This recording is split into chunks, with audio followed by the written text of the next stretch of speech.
Newton's law of cooling करेंगे। तो Newton's law of cooling क्या कहता है, जैसे ये एक बॉडी है, ये एक बॉडी है, मान लो इसका टेम्परेचर है 50 डिग्री और बाहर का टेम्परेचर है 30 डिग्री, तो अभी डिफरेंस है 20 डिग्री, ठीक है। और मान लो ये कोई दूसरी बॉडी है, इसका टेम्परेचर 80 डिग्री और बाहर का टेम्परेचर है 20 डिग्री और अब डिफरेंस है 60 डिग्री। तो अब डिफरेंस ज़्यादा है ना, तो अब हीट का लॉस ज़्यादा होगा, अब हीट लॉस ज़्यादा होगा क्योंकि डिफरेंस ज़्यादा होना चाहिए, टेम्परेचर डिफरेंस ज़्यादा होना चाहिए, तो हीट लॉस क्या हो गया, मोर होगा, और यहाँ पे हीट लॉस लेस होगा।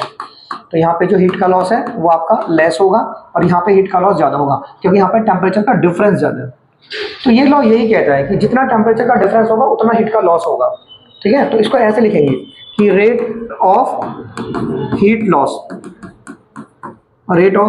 Of a body is directly proportional to rate of heat loss of a body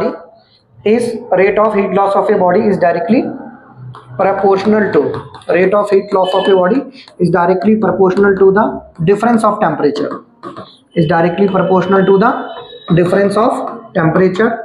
between the body and surrounding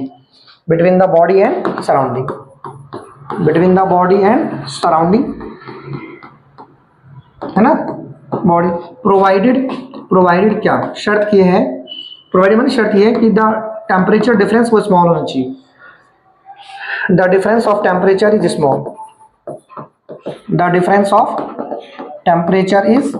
small, जैसे टेम्परेचर का डिफरेंस यहाँ पर ज़्यादा है लेकिन इतना भी मतलब इसके कंपैरिजन में इसका टेम्परेचर का डिफरेंस ज़्यादा है, तो हीट लॉस ऑब्वियसली यहाँ ज़्यादा होगा, लेकिन डिफरेंस बहुत ज़्यादा नहीं होना चाहिए।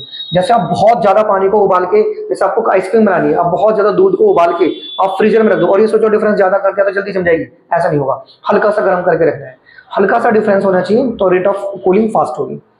तो rate of heat loss of a body, जिससे heat loss of a body को हम क्या कहते हैं, इसके ब्रैकेट में आप रेट ऑफ कूलिंग लिख लो, तो रेट ऑफ कूलिंग डिपेंड करती है टेम्परेचर के डिफरेंस पे, directly proportional to the difference of the temperature between the body and the surroundings, ठीक है। जैसे मान लो हमारे पास है ना, ये एक बॉडी है, इसका टेम्परेचर T है और इसका जो टेम्परेचर है वो T0 है, आउटसाइड टेम्परेचर T0 है। तो ये लॉ ये कहता है कि जो rate of loss of heat है ना वो डायरेक्टली प्रोपोर्शनल होगी टेम्परेचर के डिफरेंस के, ऐसा T माइनस T0, और ये लॉस है, मतलब loss of heat is directly proportional to the temperature of difference, loss of heat is directly proportional to the temperature difference, तो ये माइनस लॉस को बता रहा है। अब इस निशान को हटा के K ले लीजिए, now this is dq by dt बराबर माइनस के T माइनस के T0, समझ में आया। ये जो माइनस है वो इस तरफ ट्रांसफर कर दिया और ये आ गया dq, क्या आ गया है dq, और dq का फॉर्मूला पता भी आपको, dq का फॉर्मूला क्या होता है mc इंटू डेल टी, ठीक है। अभी वाली वैल्यू यहाँ पर कर दीजिए, तो that is mc into del T upon में dt, तो बराबर कितना आ गया k T minus K T0, ठीक है। अब इस mc को नीचे ले जाइए, माइनस के k अपॉन में mc, ये माइनस के k चल रहा है, माइनस है ना, and that is T minus K T0, ठीक है, और ये हो गया dt बाई dt, ऐसे। इसको पूरा ये कांस्टेंट है तो एक और कांस्टेंट कर दो, इसको इस सारे को कांस्टेंट लिख लो, ये हो गया dt बाई dt, तो यहाँ तक आपको पढ़ना है, ठीक है। तो ये डेरिवेशन आपको यहाँ तक कर देना है, कहाँ तक, dt बाई dt बराबर माइनस के T माइनस के T0, ठीक है।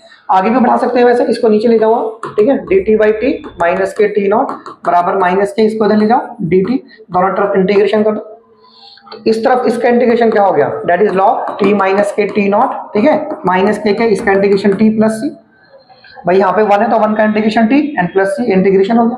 अब इसकी कंपेयर करो इससे, y बराबर mx प्लस c से कंपेयर करो, ठीक है, स्ट्रेट लाइन से। देखो यहाँ पे x की जगह t आ रहा है ना, तो x वाली लाइन पे आप t को रिप्रेजेंट कर लो, ये t आ गया, और यहाँ पर y की जगह ये आ रहा है तो इसको y की जगह लिख लो log t minus K T0, और ये आपका नेगेटिव स्लोप है तो नेगेटिव स्लोप ऐसे दिखा दो, तो ये हमारा माइनस के स्लोप है, ठीक है। तो ये किसका कर्व ऐसा बनेगा, एक कर्व बनाना है इसमें डेल्टा टी और टी की वर्सेस, डेल्टा टी मतलब यहाँ पे टेम्परेचर है, डेल्टा टी क्या है यहाँ पर, डेल्टा टी बच्चों यहाँ पे टेम्परेचर है आपका, एक कर्व ऐसे बनाना है, ये डेल्टा टी और ये टी। देखो अब जैसे मान लो ये बॉडी का टेम्परेचर 50 है और बाहर का टेम्परेचर 10 है, तो टेम्परेचर डिफरेंस 40 है तो लॉस होगा हीट का, लेकिन जैसे इसमें से हीट का लॉस होगा तो इसका टेम्परेचर गिर जाएगा, मान लो इसका टेम्परेचर 30 और बाहर का 10 है, तो अब लॉस, अब डिफरेंस 20 हो गया, अब थोड़ा स्लो होगा, लॉस ऑफ हीट थोड़ा धीमे होगा, क्योंकि यहाँ पे ज़्यादा डिफरेंस था तो लॉस ऑफ हीट फास्ट था, अब डिफरेंस कम हो गया तो लॉस ऑफ हीट स्लो होगा। लेकिन अगर और भी ये टेम्परेचर कम हो गया, मान लो ये टेम्परेचर तुम्हारा 20 हो गया, ठीक है, तो अब डिफरेंस 10 हो गया, यानी अब जो है अभी भी लॉस ऑफ हीट और भी स्लो हो जाएगा। और ऐसे ही जैसे बाहर का टेम्परेचर तुम्हारा 10 है और मान लो बॉडी का टेम्परेचर तुम्हारा 10.0000 ऐसे हो गया, यानी अब बहुत स्लो होगा लॉस ऑफ हीट। मान लो क्योंकि ये तुम्हारा टेम्परेचर सपोज इतना है 10.001, ये बॉडी का और ये बाहर का है, तो अब डिफरेंस बहुत कम हो गया, तो अब लॉस बहुत स्लो होगा। ठीक है, तो इस चीज को आप ऐसे दिखाओगे, ऐसे, ठीक है, ये जीरो को टच नहीं करेगा, इन्फिनिटी तक चला जाएगा। तो ये डेल्टा टी वर्सेस टी का ग्राफ है और ये log T minus T upon में टी का ग्राफ है। बात को समझे ना, देखो समझो, जैसे जब तुम्हारा टेम्परेचर बॉडी का 50 था तो आउटसाइड टेम्परेचर 10 था, तो ये डिफरेंस 40 का है, यानी लॉस ऑफ हीट फास्ट होगा क्योंकि डिफरेंस ज्यादा है। अब जैसे जैसे इसमें से हीट निकलेगी तो उसका टेम्परेचर कम हो जाएगा, तो इसका टेम्परेचर 30 हो गया और बाहर का 10 है, तो अब डिफरेंस 20 हो गया, अब थोड़ा स्लो होगा और भी स्लो होगा। लेकिन इस कंडीशन में जैसे इसका टेम्परेचर, मान लो बॉडी का टेम्परेचर इतना आ गया, इतना आ गया, इतना आ गया, इतना, अब ये बाहर का टेम्परेचर, यानी अब ये डिफरेंस बहुत ही कम हो गया, तो अब लॉस ऑफ हीट बहुत ही स्लो होगा, बहुत ही क्या होगा, स्लो। ठीक है, तो इसको हम जैसे जैसे हमारा टाइम बढ़ेगा तो हमारा जो है टाइम जैसे बढ़ेगा तो लॉस ऑफ हीट हमारा कम हो जाएगा, लॉस ऑफ हीट कम हो जाएगा, कम। तो इस कर्व को आप ऐसे बनाओगे, ठीक है, ये एक्सपोनेंशियल कर्व हो गया और ये कर्व इस तरह का होगा। ठीक है, तो न्यूमेरिकल के लिए जो फॉर्मूला यूज करेंगे ना, तो न्यूमेरिकल के लिए फॉर्मूला यूज करेंगे। ठीक है, तो आप यहाँ तक तो पहुंच चुके थे ना बच्चों, आप यहाँ तक पहुंच चुके थे, कहाँ तक आप पहुंच गए थे, dt by D T is equals to में माइनस की टी नोट। ठीक है, अब ये आउटसाइड टेम्परेचर है। अब जैसे मान लो ये हमारे पास एक कप ऑफ टी है, ठीक है, ये क्या है, ये कप ऑफ टी है, ये चाय का एक कप है, या ये कप, चलो कप मान लो, कप वैसे बनाएंगे, कप मान लो, ठीक है, इसमें चाय भरी हुई, क्या भरी हुई इसके अंदर, इसमें चाय भरी हुई। ठीक है, अब मान लीजिए इसका जो टेम्परेचर है ना, सपोज करो इसका टेम्परेचर 80 था शुरुआत में, ठीक है, तो बाद में इसका टेम्परेचर 70 हो गया, कितना हो गया, 70। ठीक है, और आउटसाइड टेम्परेचर मान लो आपका 80, या आउटसाइड टेम्परेचर आपका 20 डिग्री है, कितना आपका 20 डिग्री। ठीक है, तो शुरुआत में इसका टेम्परेचर 80 था और फिर 70 हो गया और आउटसाइड टेम्परेचर ये है। ठीक है, तो इस फॉर्मूले को आप इस भाषा में कैसे लिखोगे, T1 T2, तो इसे ऐसे लिखो, dt है ना, तो T1 माइनस T2 ऐसे, और नीचे लिखेंगे T, यानी 80 में ये T1 हो गया 80 और T2 हो गया 70।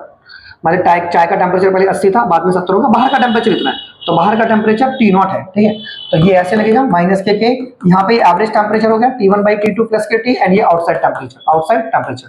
तो आपको इस फॉर्मूले पे करना है काम, मेन फॉर्मूला आपका ये है। जैसे क्वेश्चन ऐसे आएंगे कि एक चाय है, एक कप ऑफ टी है, उसका टेम्परेचर पहले इतना था और फिर इतना हो गया। ठीक है, तो इस dt के लिए चेंज लिखो, तो चेंज कितना लिखेंगे, T1 minus T2, T1 minus T2, और ये नीचे आ गया T। ठीक है, और ये वाला T क्या है, ये आपका एवरेज टेम्परेचर है, T1 प्लस के T2 डिवाइड बाई T, और ये बाहर का टेम्परेचर, आउटसाइड टेम्परेचर। यहाँ पे 20 इस क्वेश्चन में फिलहाल, तो मेन फॉर्मूला आपका ये है जिसपे आपको न्यूमेरिकल्स करने हैं, ये है आपका मेन फॉर्मूला। ठीक है, ये पेपर में ऐसे ही क्वेश्चन आएंगे। ठीक है, मेन फॉर्मूले पे, इस पे क्वेश्चन आएंगे। तो न्यूटन्स लॉ ऑफ कूलिंग, तो मेन फॉर्मूला याद रखिए, दोनों ग्राफ याद कर लीजिए। ठीक है, यही था न्यूटन्स लॉ ऑफ कूलिंग।